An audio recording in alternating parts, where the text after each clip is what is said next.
muy contento de volverme a reunir con mis hermanos, de estar en este lugar y cuando venía ayer para acá, estaba en Carolina del Sur, de verdad mi corazón tenía alegría de volverme a encontrar con ustedes. Entonces, no voy a decir qué tanto, pero para mí es una de las iglesias que mejor me siento. Amén. Y con todos los hermanos encuentro paz y alegría y tranquilidad. Hermanos, los tiempos que estamos viviendo no son fáciles, son momentos difíciles para el pueblo del Señor. Por la gracia del Señor hemos venido transmitiendo este mensaje en muchas iglesias en Colombia, iglesias o ciudades que están 8, 9, 10, 12 horas entre sí y no hemos podido descansar, pero el Señor promete que para los que esperan en Él, Él les dará nuevas fuerzas. Y hoy tenía la necesidad y el deseo de compartir con ustedes. Hermanos, vamos a tratar un tema que titula el nuevo orden mundial, un nuevo orden mundial, una nueva torre de Babel. Pero antes de ello quiero que vayamos al libro de Apocalipsis en el capítulo 1, versículo 1 al 3, para que podamos comprender las promesas del Señor y lo que está escrito. El libro de Apocalipsis no es un libro cerrado, sellado. A diferencia de Daniel, quiere decir revelación, que quiere decir algo que Dios quiere manifestarnos a nosotros. Esa profecía o eso que va a acontecer lo dio Dios y lo transmite a través de Jesús. Hermanos, hay una discusión en estos momentos planteada dentro de la iglesia. No estoy hablando de la iglesia adventista, no estoy hablando de las iglesias evangélicas que constituyen Babilonia, no estoy hablando del mundo, dentro de nuestra iglesia de la Reforma. ¿Qué es lo mejor o qué es lo que debemos de estar predicando en este tiempo? Algunos dicen que debemos de predicar la verdad, las profecías tal como lo estamos viendo, como está aconteciendo, y algunas personas dicen que tenemos que estar predicando a Cristo, el ministerio de Cristo, la justicia de Cristo, la salvación a través de Cristo, que porque la razón es que es la mejor manera de prepararnos para la tribulación final que vendrá sobre la tierra. Déjeme decirle que la verdad es que usted no puede separar a Cristo Jesús de la profecía. Amén. Cristo es el centro de la profecía. Cristo es la profecía misma. Y Cristo mismo, o el espíritu de profecía, es lo que destacará o señalará al pueblo del Señor en los últimos tiempos. Entonces, por eso, ¿cómo dice la palabra del Señor? ¿La revelación de quién? De Jesucristo. ¿Que le dio a quién? Se la dio al ángel Gabriel, y el ángel Gabriel a su vez se la transmitió ¿a quién? A Juan, el vidente de Pasmos, ahí. Entonces, ¿cómo dice? Que ha dado testimonio de la palabra de Dios y del testimonio ¿de qué? De Jesucristo. Es bueno que identifiquemos qué quiere decir el testimonio de Jesucristo. Apocalipsis 12:17 nos muestra que el dragón Satanás se llena de ira contra la mujer y se va a hacer una guerra contra el resto de la descendencia de ella. ¿Quiénes? En el último tiempo, dos cosas. Primero, guardan ¿qué? Los mandamientos de Dios y tienen ¿qué? El testimonio de Jesucristo. Apocalipsis 19:10 nos da la explicación clara y contundentemente que es el testimonio de Jesucristo. ¿Qué es el testimonio de Jesucristo? El espíritu de profecía. Entonces tenemos que decir claramente que el dragón hará una guerra, no contra la iglesia solamente, sino contra un remanente fiel, un grupo pequeño que saldrá de ahí. Porque en estos momentos los llamados son muchos, pero los escogidos son pocos. Hoy día podemos ver la iglesia militante, pero la iglesia triunfante será otra cosa muy diferente después de que venga el zarandeo. Pero estamos hablando que esa iglesia triunfante tendrá dos características: guarda los mandamientos de Dios y conoce la profecía. Por eso ese pueblo, que al final se resume en 144,000, estará en el mar de vidrio, estará cantando o entonando el cántico de victoria. Y Apocalipsis 14 dice que en sus bocas no fue hallada ¿qué? Mentira. ¿Por qué? Porque conocen perfectamente el mensaje de la salvación, incluyendo ¿qué? La profecía. Ahora, ¿cuál es la promesa? Bienaventurado ¿quiénes? El que lee, los que oyen las palabras de esta profecía y guarda las cosas en ellas escritas. ¿Por qué? Porque el tiempo está cerca. Avancemos. Maranata, página 28. Al acercarnos al fin de la historia de este mundo, las profecías que se relacionan con los últimos días exigen especialmente nuestro estudio. El último libro del Nuevo Testamento está lleno de verdades que necesitamos entender. Satanás ha cegado las mentes de muchos, de manera que aceptan con gozo cualquier excusa para no hacer del libro del Apocalipsis su tema de estudio. ¿Qué es lo que requiere en este último tiempo nuestro especial interés y estudio? ¿El estudio de qué? Del Apocalipsis. ¿Estamos viviendo el Apocalipsis hoy día, sí o no? Hermanos, gústenos o no, somos la generación, no hay otra generación, que hemos de ver los acontecimientos finales y que seguramente hemos de ver a Cristo venir en gloria. Es decir, lo que tantos hombres por tantos años han esperado y no lo han podido ver porque murieron, nosotros somos esa generación. Y si somos esa generación, según lo que vamos a estudiar, ¿cómo no debemos de estar estudiando la profecía? Ha de proclamarse un mensaje que despierte ¿a quién? A las iglesias. Ha de hacerse todo esfuerzo para dar la luz, no solo a nuestro pueblo, sino a todo el mundo. Y la parte final, nuestros mismos hermanos necesitan que se les presente la luz con mayor ¿qué? Claridad. Necesitamos, porque hemos estado dormidos y necesitamos despertarnos. Este mensaje tiende que tender a despertarnos. Ahora, mis hermanos, ¿cuántos de nosotros queremos que la iglesia reviva, se levante del sueño? Amén. Mire la promesa. Cuando como pueblo comprendamos lo que significa este libro para nosotros, ¿cuál libro? Libro de Apocalipsis. Se verá entre nosotros ¿qué? Un gran reavivamiento. Hermanos, la profecía tiene que tender no a darnos miedo, temor, sino a revivir las facultades muertas, porque la iglesia por mucho tiempo ha estado como durmiendo. No entendemos plenamente las lecciones que enseña, a pesar del mandato que nos fue dado a escudriñarlo y a ¿qué? A estudiarlo.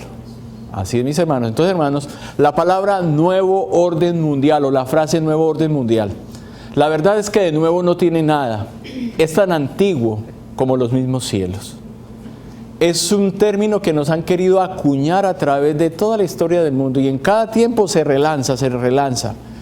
Pero ese nuevo orden mundial lo quiso instaurar el mismo Satanás en el cielo, cuando tenía el nombre de Luzbel.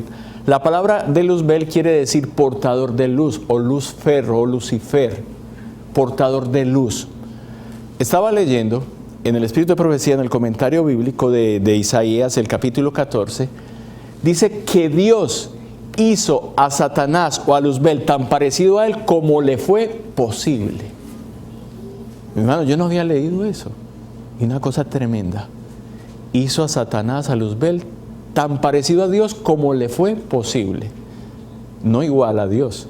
¿Qué hay igual a Dios? Nada. Dios es santo, separado, cortado, diferente de nosotros. ¿Qué dice la palabra del Señor hablando de Luzbel? Que los mejores instrumentos musicales estuvieron listos para el día de su creación. Que de toda piedra preciosa fue su ropaje. Que el sello de la proporción fue en él. Hermanos, el sello de la proporción. O sea que en Satanás o en Luzbel, Dios hizo lo mejor que podía hacer. Perfecto eran todos tus caminos. ¿Cómo hubo pecado en un ser que molécula por molécula fue hecho perfecto? No sabemos, es un misterio. Pero la palabra del Señor en el libro de Ezequiel nos delinea algo. ¿Cómo podemos nosotros entender? ¿Qué pasó con él? Su belleza, su sabiduría, su liderazgo, el poder que Dios le dio a Luzbel. Los ángeles del cielo se gozaban en obedecer las órdenes de Luzbel. Solamente que toda gloria procedía de Dios ¿a quién? A Luzbel. ¿Qué era el trabajo que tenía que hacer Luzbel? Luzbel tenía que retribuírsela, devolvérsela ¿a quién? Al dador de esa gloria. Pero ¿qué pasó con Satanás? Satanás comenzó a contemplarse a sí mismo, contempló a ver su hermosura, su conocimiento, su sabiduría, su poder. y comenzó a traficar con la gloria de Dios. Yo quiero, hermanos, que podamos entender, vayamos al libro de Ezequiel, el capítulo 28, y vamos a leer el versículo 16 y el versículo 18, porque hay una palabra muy especial que la Biblia nos muestra, que podemos entender en qué consistió la maldad de Satanás. Versículo 16. A causa de la multitud de tus contrataciones. Y el versículo 18 vuelve a repetir el mismo término. ¿Cómo dice el versículo 18? Con la multitud de tus maldades y con la iniquidad de tus contrataciones. ¿Qué quiere decir la palabra contrataciones? La sierva del Señor explica la palabra contrataciones. Dice así: no se podía acusar a Dios por esto, de haber hecho al querubín cubridor bello, noble, a causa de la multitud de tus contrataciones, dice, por la amplitud de tu comercio, fuiste lleno de iniquidad y pecaste. Con la multitud de tus maldades y con la iniquidad de tus contrataciones, profanaste tu santuario. Dice, contratación es aquí símbolo de una administración corrupta. Señala la introducción del provecho propio en las prácticas espirituales.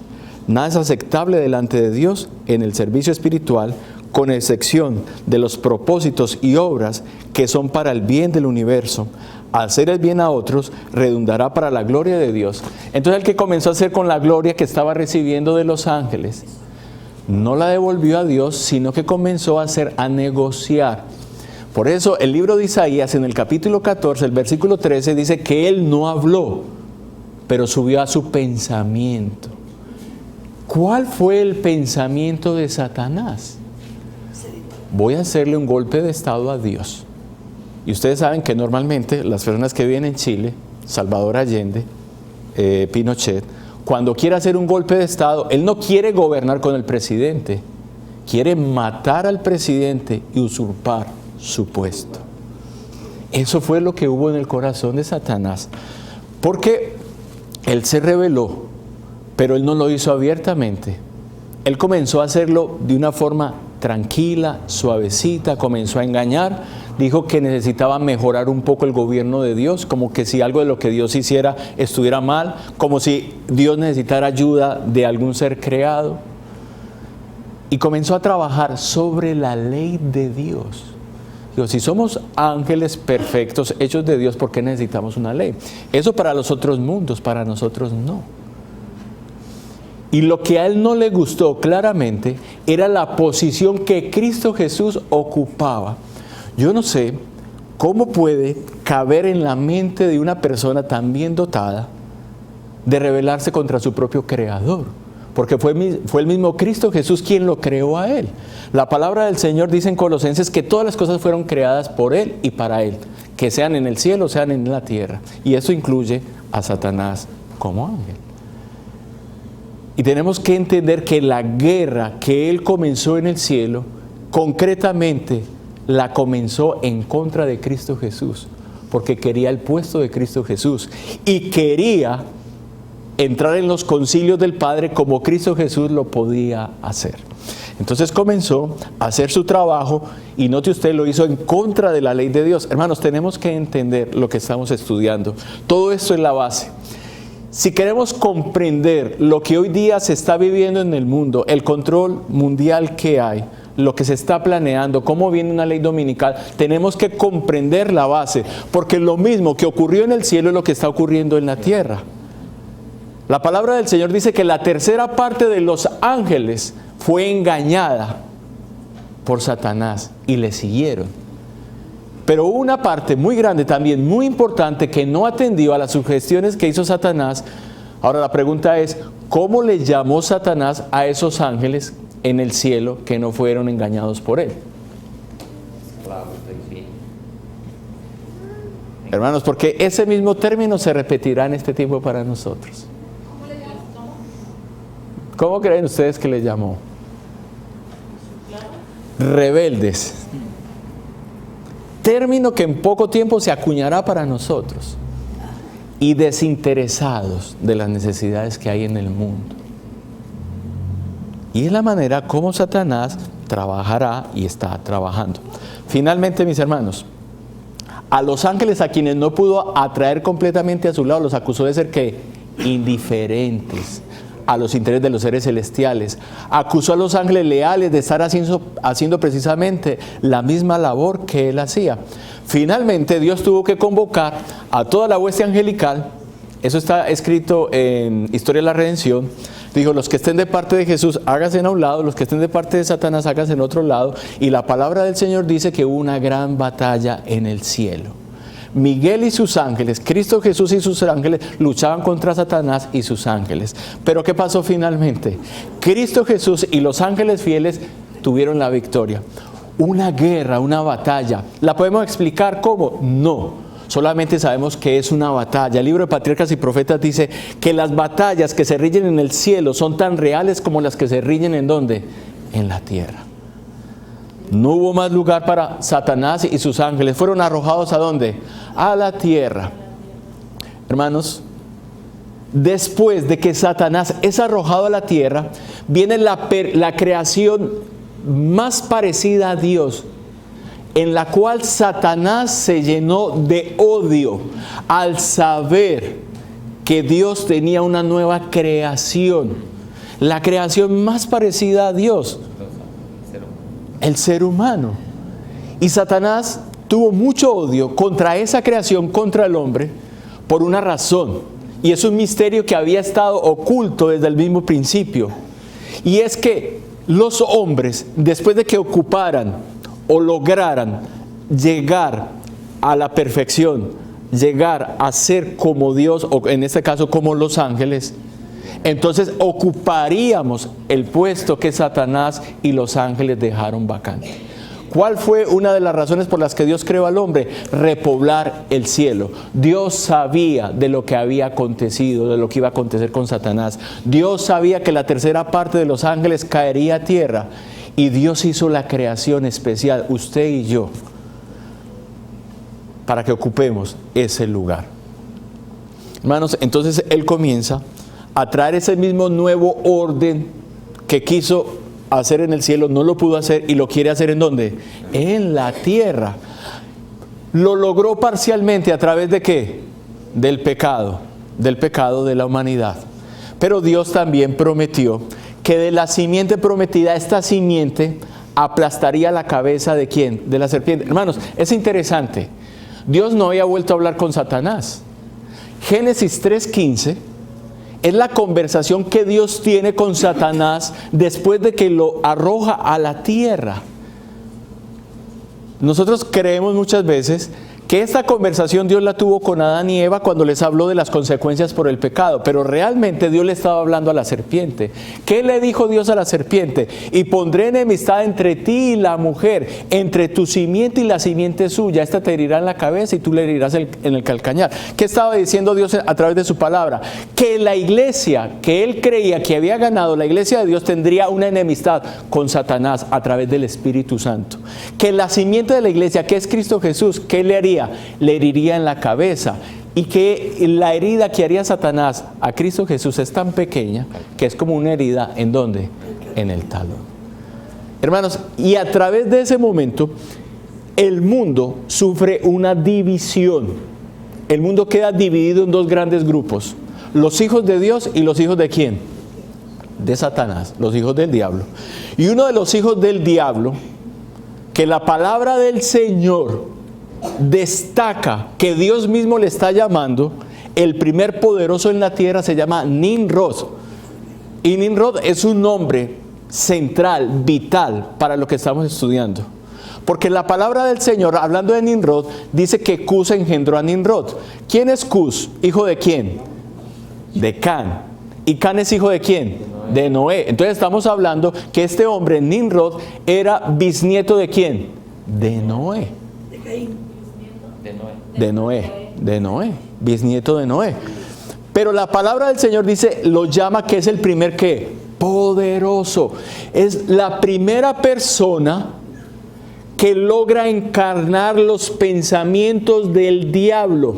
Recuerde usted que el diablo lo que quería en el cielo, que él fuera ¿qué? Adorado, que él fuera exaltado. Ya había ganado a los ángeles, ahora quería ganar ¿a quién? A todos los hombres, a toda la humanidad. Utiliza un hombre llamado Nimrod para que a través de ese hombre llamado Nimrod se instaure una monarquía, para que a través de Nimrod se haga una torre, para que a través de Nimrod se cree un nuevo modelo, para donde todos los hombres sean esclavos y se tenga que servir a un solo hombre. Y luego ese hombre le pueda entregar el cetro y el mandato al mismo diablo. Y el diablo pueda ser el príncipe de este mundo y el Dios de este siglo. Ese fue el pensamiento que tuvo Nimrod. Y la palabra del Señor lo llama el primer poderoso. Es decir, la primera persona que logra consolidar ese pensamiento de Satanás y desarrollarlo ¿en dónde? En la tierra. Dice que este fue vigoroso cazador delante. La palabra delante, cuando usted va al texto original en hebreo, quiere decir en contra de Jehová. Es decir, fue un hombre tan poderoso que creyó que tenía todos los instrumentos, lo tenía absolutamente todo para enfrentar el gobierno de Dios. Y dice la palabra del Señor, y fue su comienzo ¿qué? Babel. Creo yo que la mejor traducción de Génesis 10:10 es que él comenzó el reino de Babel. ¿Por qué? La palabra del Señor dice que él no solamente era un monarca, no solamente fue un poderoso, sino que la historia nos cuenta que este hombre era un sacerdote de idolatría diabólica. Es decir, ese hombre era espiritista. Ese hombre tenía una adoración oculta. Ese hombre adoraba, pero no a Dios, sino que adoraba a Satanás. ¿Cómo se llamaba este hombre? Nimrod. Génesis 10 y Génesis capítulo 11. La historia también nos cuenta que tuvo una esposa que se llamó ¿cómo? Semiramis. Semiramis igualmente, como cualquiera de las reinas paganas, era una mujer también adoradora de Satanás. Fuera de eso era adúltera. Pero Nimrod murió a temprana edad. Y esta mujer queda en embarazo de uno de los soldados del ejército de Nimrod. Como ella conocía la profecía que vendría Cristo Jesús, ella dijo que por obra y arte, por magia, había quedado en embarazo, no de un hombre. Y que ese niño que se llamó Tamuz sería la misma reencarnación de Nimrod. Hermanos, para que podamos entender lo que está aconteciendo, esto tiene que quedar claro. Semiramis queda en embarazo, tiene el niño Tamuz, que se celebra el nacimiento el 25 de diciembre. Nimrod, su esposo, muere. Ella dice que Tamuz es la reencarnación y se convierte ella no solamente en la madre de Tamuz, sino también en la madre de Dios. Y ella le da un nombre muy especial a Nimrod. De ahora en adelante lo llama el dios solar, que se reconoce en todas las culturas como Baal, dios solar. Ahora, hágase la pregunta, ¿por qué Satanás utiliza el sol para ser adorado? ¿Por qué todas las imágenes nos muestran el domingo tiene un nombre que es el día del sol? ¿Por qué todo lo que vemos en el paganismo, todo nos apunta al sol? Todo es el sol, todo es el sol, todo es el sol. ¿Cuál es la razón por la cual Satanás utiliza el sol para que sea adorado? ¿Por qué? Hermanos, ¿cuál es la relación que él tiene el sol y la luna? ¿Cuál es la relación que tiene el sol y la luna? El sol de la luz. Correcto, el sol brilla con luz propia y la luna brilla porque no tiene luz. Eso es un espejo que recibe, ¿entiende? ¿Cómo se llamaba el nombre de Satanás? Luzbel. ¿Qué quería decir? Portador de luz. El espíritu de profecía dice que Satanás llegó a considerar que esa luz no provenía de Dios, sino del mismo. Por eso se compara y se iguala con el sol, y por eso utiliza el sol, porque el sol tiene luz propia. Satanás decía, yo tengo luz propia, no dependo de ¿quién? De Dios. Hermanos, todo lo que vamos a estudiar y lo que vamos a ver de aquí en adelante tiene una simbología. Todas las religiones ocultas, todos los poderes que controlan el mundo tienen mucha simbología, tienen mucho misticismo. tiene mucho secretismo, y de eso también vamos a ver. Y todo eso lo tenemos que entender porque lo vamos a comprobar hoy día como lo estamos viendo en el mundo. Ahora, este hombre dejó todo listo, dejó todo desarrollado para que a través de una torre de gran construcción se desarrollara una monarquía, para que, contrario a la voluntad de Dios, que era que todos los hombres se esparcieran a la tierra, todos quedaran controlados. ¿Me entiende? Todos quedaran controlados. Esto está escrito en Patriarcas y Profetas, páginas 111 y 112. Listo. Y dice que esa ciudad llamada Babel se convertiría en la metrópoli de toda ¿qué? La humanidad. Y esa construcción estaba destinada para la honra y la gloria de los hombres. Hoy día la arquitectura que vemos en el mundo, en Estados Unidos, en Europa, en todas partes del mundo, solamente tiende a algo. Cuando vemos un gran edificio hecho, sea en Manhattan, en cualquier parte del mundo, tiene un solo fin. Tiende a la exaltación ¿de quién? Del hombre. Pero ellos iban a hacer, tenían la tecnología, tenían la sabiduría, tenían las herramientas para hacer una torre que llegara hasta el mismo cielo. La palabra del Señor dice que los hombres, estos hombres que estaban construyendo esa torre, de acuerdo al proyecto que hizo un día Nimrod, no cesarían en hacerlo, que lo llevarían hasta el mismo cielo. ¿Qué hizo Dios? Entonces Dios confundió las lenguas de los hombres. Un hombre le pedía a otro hombre, por ejemplo, un martillo, no le entendía, y dice el espíritu de profecía, dice la historia, que lo que allí comenzó fue una guerra y comenzaron a matarse los unos a los otros, hasta que finalmente Dios destruyó la torre.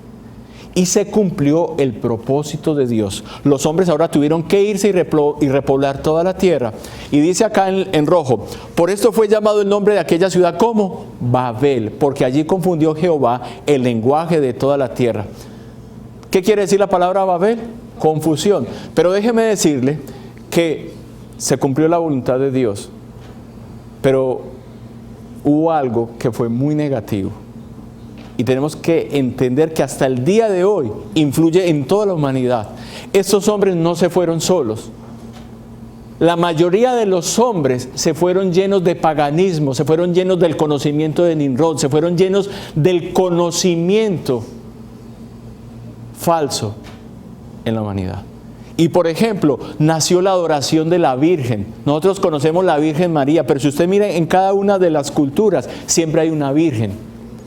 Sea la cultura siria, sea la cultura egipcia, todas las culturas tienen una virgen diferente. Una adoración de una mujer, una reina del cielo, que los mismos judíos, los mismos israelitas, un día adoraron. Y es la misma mujer llamada Astarte.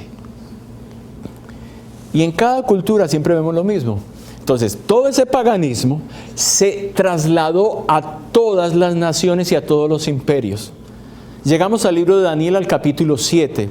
Daniel ve a 4 fieras, 4 bestias que están peleando, están en los vientos son guerras, y el primer animal que él ve es al león, luego el otro animal que él ve es el oso, luego a un leopardo con 4 cabezas, y la última bestia que él ve es una bestia espantosa y terrible, que no tiene descripción animal ni descripción humana, es una cosa completamente monstruosa y diferente. Sabemos muy bien que el león nos está mostrando el imperio babilónico. Sabemos muy bien que el oso nos muestra el imperio medo-persa. Sabemos muy bien que el leopardo con 4 cabezas nos muestra el imperio griego, y que la última bestia espantosa y terrible es el imperio romano. Los 4 imperios, a través de todas esas edades, de todos esos tiempos, siempre tuvieron la misma historia de paganismo. Siempre adoraron al sol. Siempre tuvieron las diferentes creencias de la adoración de la reina del cielo. ¿Entiende? Hasta llegar al imperio romano. Pero de las 4 bestias, la que más le impactó al profeta Daniel fue la 4ª bestia, espantosa y terrible. ¿Cuántas cabezas tenía esa bestia? 1, pero de su cabeza salían ¿cuántos cuernos? 10, y de los 10 salía un cuerno pequeño. ¿Qué quiere decir la palabra cuerno? Reinos, correcto. Estos 10 cuernos, como ustedes los pueden ver, no tenían ojos ni boca, pero ese cuerno pequeño era diferente porque tenía ojos y boca. Los ojos son control, la boca para hablar grandes cosas. Es decir, es un reino completamente diferente porque tenía control, tenía poder, tenía capacidad. Y no solamente eso, sino que la palabra del Señor dice que ese cuerno pequeño había derribado o derribaría otros 3 reinos. Es decir, estos no tenían esa intención de matar y de quitar la vida, pero ese cuerno pequeño no tenía ningún problema en derrotar, derribar, aniquilar, quitar completamente a cualquier reino que se le opusiera, especialmente a uno. ¿Al reino de quiénes? De los santos. Porque dice, y a los 10 cuernos significa que de aquel reino se levantarán 10 reyes y tras ellos se levantará otro, el cual será diferente de los primeros y a 3 derribará. Y note bien cómo dice acá, y hablará palabras contra el Altísimo y a los santos del Altísimo quebrantará y pensará en cambiar los tiempos y la ley. Un reino, un poder que mataría a los santos del Altísimo, a los cristianos verdaderos, a los fieles, y no solamente eso, que pensaría en cambiar ¿qué? Los tiempos y la ley. ¿Qué quiso hacer Satanás en el cielo? ¿Cambiar qué? La ley. Pero sigamos avanzando. La palabra del Señor nos muestra a esta misma bestia, pero con una variación. ¿Cuál es la variación entre la bestia de Daniel capítulo 7 y la bestia de Apocalipsis el capítulo 13? 7 cabezas, interesante. Hermanos, vamos a sumar.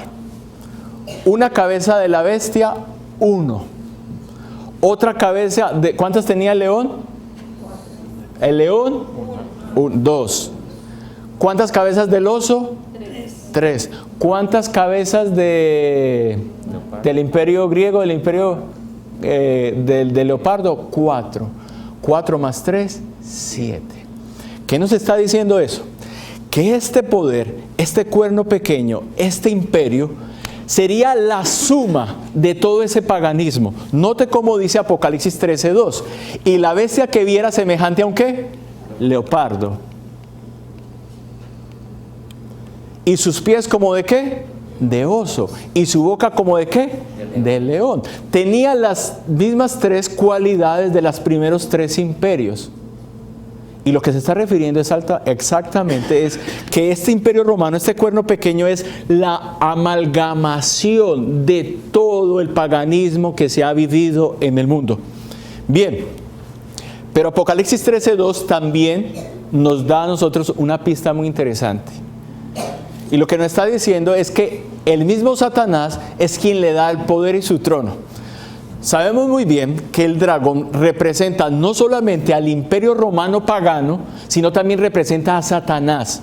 Que cuando Satanás toma este imperio romano se vuelve una sola unidad. Y esa sola unidad, ese solo poder que deriva primero de Satanás, Dios se lo permitió por un tiempo hasta que le sea quitado por parte de Dios. Ese poder del imperio romano y de Satanás le es transferido ¿a quién? A la Iglesia Católica, Apostólica y Romana. Pero Juan ve otra figura, ve a la misma bestia de 7 cabezas, pero ve a una mujer sentada ¿en qué? En la bestia. Nosotros sabemos muy bien que la palabra mujer, proféticamente hablando, es la iglesia. La iglesia fiel de Dios está representada en el libro de Apocalipsis en el capítulo 12, donde se muestra que esa iglesia, esa mujer, está alumbrada del sol de la justicia, que es el evangelio, que tiene la luna debajo de sus pies. Recuerde usted que la luna brilla por la luz del sol, es decir, el Antiguo Testamento. Pero Cristo Jesús en el Nuevo Testamento es hecho una realidad. ¿Con cuántas coronas en la cabeza? 12. Los 12 apóstoles, 12 discípulos que dieron a conocer ese evangelio. ¿Qué dice el libro de Efesios, Primera de Corintios, Apocalipsis? Que una mujer virtuosa, una iglesia virtuosa es la semejanza de Cristo Jesús. Pero lo que aquí nos está mostrando es una mujer completamente diferente. Es una mujer que es corrupta, adúltera, tiene un cáliz en sus manos. Son las falsas doctrinas. Fuera de eso está embriagada con la sangre de los santos y recibe el nombre de Babilonia la grande, la madre de las rameras y las abominaciones de la tierra. Pero la pregunta es, ¿cómo una iglesia llegó a dominar una bestia. Hago una pregunta, ¿cuántos de ustedes han montado en caballo? ¿Cuántos? Cuando usted está montado en un caballo, ¿quién manda a quién? El que está montado. O sea que ella está montada en una bestia. Recuerde, bestia es un imperio, un reino, y mujer es una iglesia. Entonces lo que la palabra del Señor nos está diciendo es una mujer, una iglesia que está montando o que está dominando a un imperio, se está sirviendo de él. Los teólogos y aún los políticos modernamente han dicho que esta figura es la unión entre la iglesia y el Estado, que no debería ocurrir en ninguna sociedad. ¿Me entiende? ¿Estamos de acuerdo? Pero la pregunta es, ¿cómo esta mujer llegó a dominar esta bestia de 7 cabezas? Es interesante. Comenzamos con la bestia espantosa y terrible. Ella sufrió una transformación de 7 cabezas, amalgamación de todo el paganismo. Luego una iglesia tiene el dominio en Apocalipsis capítulo 17. Tiene que haber un nombre como Nimrod. Tiene que haber un nombre central y clave en la historia del mundo para que nos pueda hablar de eso. Sabemos muy bien que este hombre es Constantino. Pero la pregunta es, ¿cómo Constantino, un hombre que no era emperador, era un simple gobernador, llegó a convertirse al cristianismo? ¿Y cómo años después él pudo hacer que el hombre, el obispo de Roma, fuera el hombre más influyente y poderoso y llegara a convertirse no solamente cabeza de las religiones del mundo, sino cabeza de todo el mundo como un imperio? Hermanos, la historia nos cuenta, y lo que estamos viendo y lo que estamos estudiando no es para que lo miremos solamente en los libros religiosos, para que lo miremos en los libros históricos. Era el año 312. Él en el año 306 se constituye uno de los gobernadores del Imperio Romano. En el año 312 va a una guerra contra otro gobernador llamado Maximino. Cuando iba camino a la guerra, el sol comenzó a moverse. Muchas personas han sido engañadas por el sol. Si no, ¿cuántos conocemos, por ejemplo, la historia de los pastorcitos de Fátima? ¿Han escuchado o no? Hermanos, miren. Hubo 3 pastores, Jacinto y se me olvidan los otros 2 nombres, en Portugal, que estaban velando por los rebaños. El sol comenzó a moverse y luego la que se apareció fue la Virgen. Y la Virgen les anunció los 3 secretos, que el último secreto se lo llevó a la tumba Juan Pablo II. Y la Iglesia Católica siempre ha vivido a través de esto, y a través de muchas visiones, de muchas apariciones, muchos hombres han sido engañados, y esos hombres a su vez han engañado a la humanidad. Por ejemplo, ¿quién? José Smith, ¿padre de quién? De los mormones. La religión más grande del mundo fue por medio de un engaño. Mahoma o Mahomet. ¿Se le apareció quién? El ángel Gabriel. Y todo esto el Satanás siempre lo ha tenido estudiado. ¿Qué dice el conflicto de los siglos? Satanás tiene estudiado los laboratorios de la naturaleza y actuará siempre y cuando Dios se lo permita. El sol comenzó a moverse, y no solamente comenzó a moverse, sino que el sol comenzó a tomar forma de cruz. No solamente comenzó a tomar forma de cruz, sino que salió un signo que decía: en este signo vencerás. La cruz. Hermanos, la cruz no es un símbolo cristiano. La cruz es un símbolo romano, es un símbolo pagano. La cruz ha sido adorada por los paganos, por los romanos, por muchos años. Y en la cruz siempre se representa a Cristo, porque al Imperio Romano, a la iglesia, le gusta ver a Cristo muerto y crucificado. Si Cristo hubiera muerto por un balazo, entonces ¿qué llevarían las personas? Una pistola, un plomo. ¿Entiende? Bueno, aunque el recuerdo de la cruz, como la muerte de Cristo, es valioso, es poderoso, pero no para llevarlo como algo que nos da poder de parte de Dios. ¿Me entiende? Entonces, comenzó a moverse, tomó forma de cruz y salió un signo que decía: en este signo vencerás. ¿Ah? En el 312. Él llega donde su madre conocía lo que estaba pasando en el Imperio Romano, conocía cómo los cristianos se estaban multiplicando, conocía las pretensiones que tenía un día este hombre llamado Constantino de convertirse no solamente en gobernador, sino en el emperador del Imperio Romano. Y le dice, mire, mijo, si usted algún día quiere ser el emperador, le conviene hacerse cristiano. Políticamente le conviene hacerse cristiano, porque esa gente tiene auge. Y si usted quiere tener el poder, no solamente de Roma, sino del mundo, le conviene unirse a los cristianos. Y él no lo hace por convicción, no lo hace por arrepentimiento, lo hace por interés político. Por eso él nunca cambió en sus prácticas paganas, nunca. Ahí tenemos una semblanza, 306, gobernante, 312, victoria sobre Maximino, 313, edicto de Milán, libertad de las religiones, es decir, no sigo persiguiendo a los cristianos. En el año 321 comienza el cambio del sábado por el domingo. En el año 323 queda como único gobernador. En el año 325 queda como emperador romano. Y en el año 330 cambia la capital de Roma para Turquía, lo que hoy día conocemos como Estambul, Constantinopla. Y en el año 337 muere. Pero muere ¿cómo? Supuestamente bautizado, pero muere tranquilo. Porque su obra está hecha. ¿Cuál es su obra? Dejar todo listo para que un hombre llamado el obispo de Roma quede con la autoridad mundial. ¿Y cuándo se constituye eso? En el año 476. En el año 476, el obispo de Roma, no el emperador romano, el obispo de Roma, el que hoy día conocemos como el Papa, queda como el hombre más grande y poderoso de toda la tierra.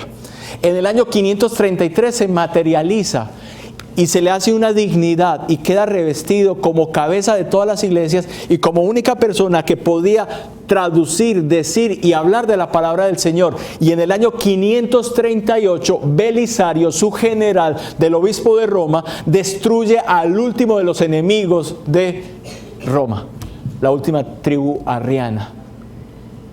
Y ahí ese hombre queda como el más grande de todos. Este párrafo que vamos a leer a continuación, de Conflicto de los siglos 53-54, para mí es la base, el centro de lo que estamos hablando y lo que estamos diciendo. ¿Por qué Satanás se ha tardado tantos años? ¿Por qué Satanás planeó también todo lo que está ocurriendo en el mundo? Note usted, y cómo utiliza a Constantino. Entonces, cuando la gente vio que Constantino se había convertido, incluyendo la misma iglesia, dijo, ¡ay, hay felicidad! Pero nada, hermano, lo que hubo fue una gran derrota. Porque con un disfraz de rectitud se introdujo en la iglesia el paganismo. Desde entonces la corrupción progresó rápidamente. El paganismo, que parecía haber sido vencido, vino a ser el vencedor. Su espíritu dominó a la iglesia. Sus doctrinas, ceremonias y supersticiones se incorporaron a la fe y al culto de los que profesaban ser discípulos de Cristo. Avancemos. Esta comunión entre el paganismo y el cristianismo dio por resultado el desarrollo ¿de qué? Del hombre de pecado, predicho en la profecía. Hermanos, note lo que está escrito en negro. Leamos bien y entendamos. Ese gigantesco sistema de falsa religión es obra maestra del poder de Satanás, un monumento de sus esfuerzos para sentarse en el trono y reinar sobre la tierra según su voluntad. Es decir, todo lo que él desarrolló desde el cielo, que lo introdujo también en la tierra, es un plan maestro que él tiene para que a través de un hombre llamado el obispo de Roma, un día ese hombre le entregue el cetro a Satanás, él se siente en el cetro y en el trono, y todo el mundo que le haga, le adore. ¿Cuántos años hace que él planeó eso? Hermanos, miles de años. Y hoy día lo estamos viendo. Ahora, ¿la iglesia ayudó a esto? Sí. Dejó el primer amor. Perdió poder, perdió autoridad. Cuando la iglesia pierde el amor, pierde el poder de Dios, pierde la autoridad, ¿qué hace la iglesia? Va a buscar el poder ¿qué? Civil, el poder del gobierno, para dos razones. La primera, una iglesia que domina el poder del Estado y se sirve de él para promover ¿qué? Sus fines. Entonces la iglesia buscó el poder ¿de qué? Del Estado para promover sus fines. Y en segunda instancia, especialmente para extirpar ¿qué? La herejía. ¿Quiénes eran los herejes en ese tiempo? Los fieles. Nosotros, o los fieles de ese tiempo. Y da como resultado ¿qué? El hombre de pecado, el papado. a través de la historia. Es decir, lo que Satanás comenzó en el cielo, lo que Satanás continuó en la tierra, todo ese sistema de paganismo a través de Nimrod, que siguió con Constantino, hoy se ve concentrado en un hombre. Más que en otro tiempo. Mire, hermanos, nunca ustedes habían visto imágenes como esta. Nunca en la historia del mundo se había visto lo que hoy día estamos viendo. Un hombre que arrastra masas, millones de personas. Esto fue en Río de Janeiro. Estas son pantallas, miles de pantallas para que la gente pudiera ver al Papa. Saliendo del mar, recuerden ustedes que el mar simboliza en el Apocalipsis pueblos, naciones, tribus, lenguas. Nunca la plaza de San Pedro se había visto abarrotada como se ve abarrotada con este hombre. Nunca antes los medios masivos de comunicación se habían utilizado como se están utilizando ahora. Nunca antes había sido tan venerado un hombre en la Quinta Avenida en la ciudad de Nueva York. Nunca un hombre había despertado tantas pasiones, tantos amores. Nunca en la historia del mundo un hombre en la visita a los Estados Unidos había arrastrado tras sí tantas personas. Nunca usted, cuando habla de la profecía en un ambiente familiar que no es religioso, cuando habla con los amigos, si usted empieza a hablar en contra del Papa o hablar simplemente lo que está escrito, usted ve que inmediatamente como que el ambiente cambia y se vuelve pesado. Porque es un hombre que ha despertado eso que estaba descrito en la profecía. Pero yo les tengo buenas noticias. Porque la palabra del Señor dice que todas las naciones del mundo adoraron a esta bestia o a este reino. Un hombre que encarna esta institución de este gobierno llamado la Iglesia Católica, Apostólica y Romana. ¿Qué dice la palabra del Señor? Y adoraron a la bestia diciendo, ¿quién como la bestia y quién podrá luchar contra ella? También se le dio autoridad sobre toda tribu, pueblo, lengua y nación. Y la adoraron todos los moradores de la tierra cuyos nombres no estaban escritos en el libro de la vida del Cordero. Pero como nuestros nombres están escritos en el libro de la vida del Cordero, no estamos ahí. Hermanos, esta foto me impresionó. Es de la revista más difundida en el mundo, la revista Time. Y fue una edición especial que se sacó en el mes de septiembre. En el mes de septiembre. Hermanos, mire, es impresionante cómo el mundo llama el comienzo del nuevo imperio romano y cómo es el alcance global que tiene el Papa sobre el mundo. Este hombre, llamado Jorge Mario Bergoglio, ha roto todos los esquemas. Este hombre en menos de 2 años o en 2 años ha hecho ni lo que Juan Pablo II hizo en 23 años de pontificado. No solamente por la adoración que se le tiene hoy día, sino por las reformas que ha hecho en la humanidad. Ha roto los esquemas o ha roto las diferencias entre religiones, las barreras.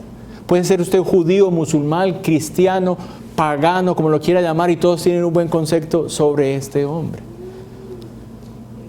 Y una de las cosas que más ha roto todos los esquemas es esto. Francisco I, el primer papa jesuita. Hermanos, vamos a ver toda esa relación. ¿Cómo es que un hombre, siendo jesuita, llega a ser papa? Que nunca antes había ocurrido en la historia del mundo. Y para poder hablar de ello tenemos que hablar de un hombre llamado ¿cómo? Martín Lutero. Porque sin Martín Lutero no hay jesuismo. Sin la reforma no hay contrarreforma. Y tenemos que hablar de Martín Lutero. Y llegamos al siglo XVI, los primeros años del siglo XVI. Este hombre, un hombre como abnegado, fervoroso, que creció en medio de la pobreza, que con las uñas a través de sus padres se pudo educar. Un hombre que el padre quería que fuera abogado, pero fue un hombre que se inspiró siempre por las cosas del Señor. Este hombre enfrentó solo a un imperio romano. Un hombre dotado del Espíritu Santo fue capaz de enfrentar y hacerle una herida de muerte a la iglesia romana. Este hombre que se preparó y se capacitó en el país de Alemania, encontró un día una Biblia encadenada a una pared en un sótano. estaba en un idioma que el vulgo o la gente del común no comprendía. Él, en medio de su conocimiento, comenzó a traducir y comenzó a leer. Y le decía a Dios, si Dios me diera otro libro como este, si me diera otro libro como este. Esas mismas cadenas encadenaron la palabra del Señor al corazón de Martín Lutero. Y este hombre, que era ardoroso, valiente, fervoroso, no tuvo temor y no reconocía otro fundamento. ¿Cuál fundamento? Que el de las Santas Escrituras. Comenzó a trabajar como maestro y como predicador en la iglesia de Wittenberg. Llegó la fecha del 31 de octubre. ¿Hoy a qué estamos? 31 de octubre. ¿Cuántos años estamos celebrando hoy de las 95 tesis que Martín Lutero clavó en la iglesia de Wittenberg? ¿Cuántos años? 1517. 498 años. Hermanos, y en 2 años la Iglesia Católica tirará a la ventana, hará una gran fiesta celebrando esto. Vamos a ver más adelante por qué. Hermanos, lo que se viene no es fácil. No es fácil. Es una cosa tremenda lo que está ahí en la puerta del horno. Entonces este hombre, fervoroso, ardoroso, trabajando por medio de la Biblia, comprendiendo que la salvación de un hombre no era por medio de ritos, era solamente por medio de la fe, un instrumento poderoso. Utilizó esa fecha del 31 de octubre para colocar las 95 tesis, 95 argumentos, 95 razones que demostraban que para ser salvos y adorar a Dios no valía lo que la Iglesia Católica estaba enseñando ni estaba diciendo. ¿Pensaba él salir de la Iglesia Católica? No, era miembro activo de la Iglesia Católica. Pero eso que él decía lo llevó a estar fuera de la Iglesia Católica. Y trabajó porque él enseñaba. ¿Qué enseñaba? Que una persona es justificada ante Dios por la fe en Cristo Jesús. Entonces llegó la fecha del 31 de octubre. En la víspera de la fiesta, ¿cuál es la fiesta real del 31 de octubre? El 1 de noviembre, el Día de los Muertos.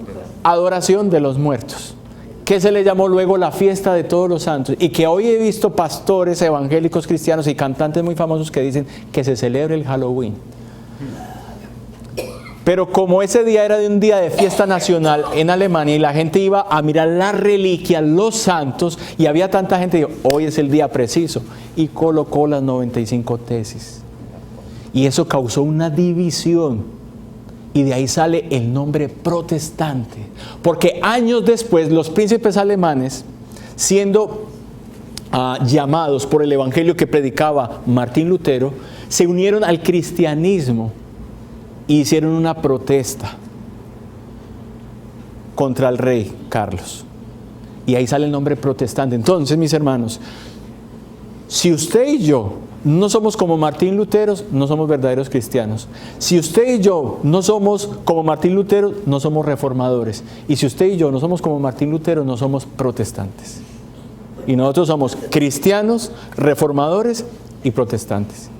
Y si no, no somos nada. La verdad, estamos perdiendo aquí el tiempo. Y tenemos que tener el mismo espíritu que él tenía. Ahora, hermanos, ¿qué dice el conflicto de los siglos? La pluma inspirada. Por su medio realizó Dios una gran obra para reformar a la iglesia e iluminar al mundo. Pero Satanás no se iba a quedar tranquilo. Satanás no se iba a quedar de manos cruzadas después de la derrota que le había infligido este hombre llamado Martín Lutero. Y Satanás levanta a otro hombre llamado ¿cómo? Hermano, recuerde usted que estamos hallando la razón por qué el Papa Francisco I es el primer Papa jesuita y por qué nunca antes un Papa había sido jesuita. Entonces este hombre se llama Ignacio de Loyola. De santo no tenía nada, era un asesino, era un general de guerra. Eso era ese hombre.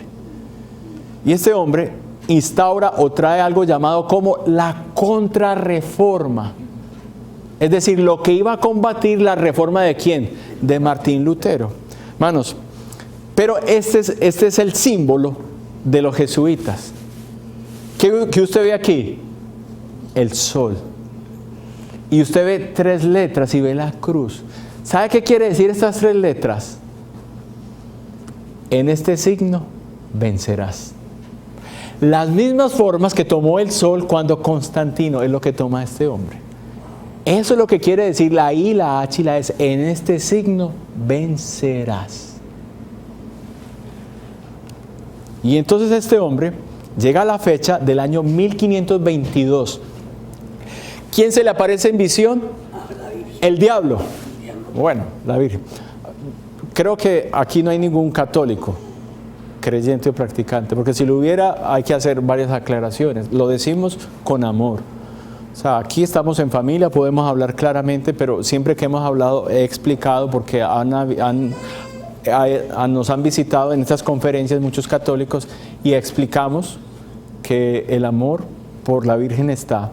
Creemos que es digna de imitación, pero que no es digna de adoración, y que está en la muerte o en el dormir de los santos descansando hasta que un día venga Cristo Jesús.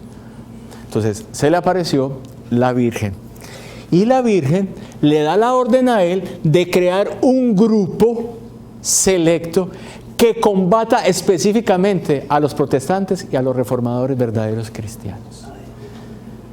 En el año 1523 comienza esa orden y le da el nombre de la Orden de los Alumbrados. Todavía no se llama la Compañía de Jesús como hoy día la conocemos, se llama la Orden de los Alumbrados. La misma iglesia en sus comienzos la mandó a quitar. ¿Por qué? Note, primero, es condenada por la misma iglesia por fenómenos histéricos, entraban en histeria, convulsiones y acompañado de visiones y sueños. Era tan tremenda la situación que se estaba viviendo con ellos que la misma iglesia la tuvo que quitar.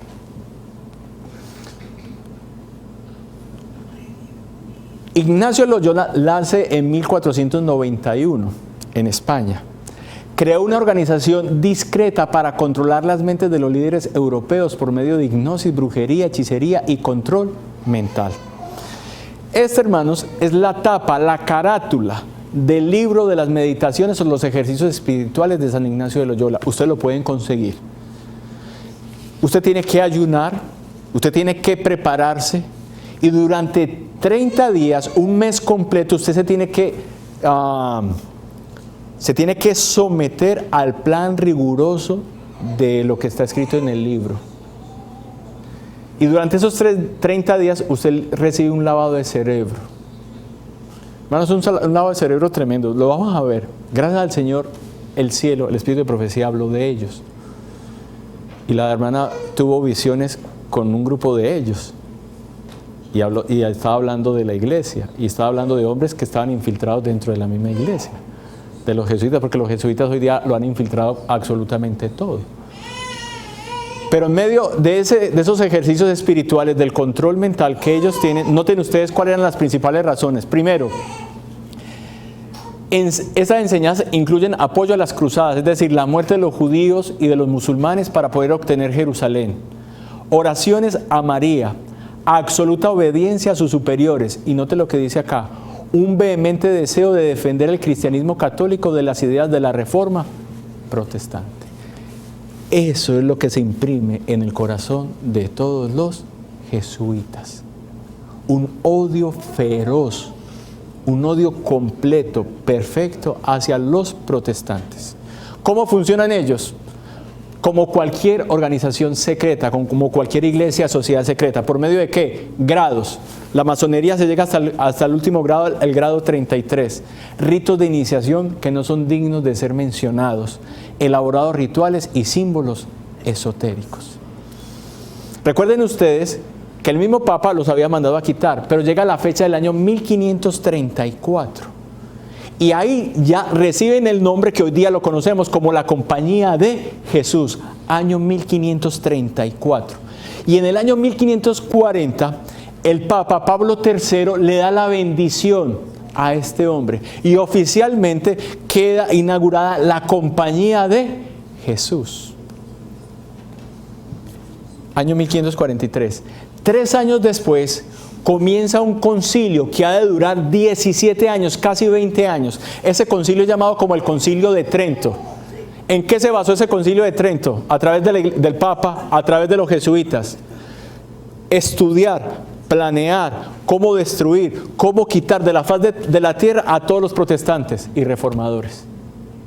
17 años la iglesia con su poder, con su capacidad, con su organización, sentada a través de los jesuitas. ¿Cómo vamos a destruir a esas personas?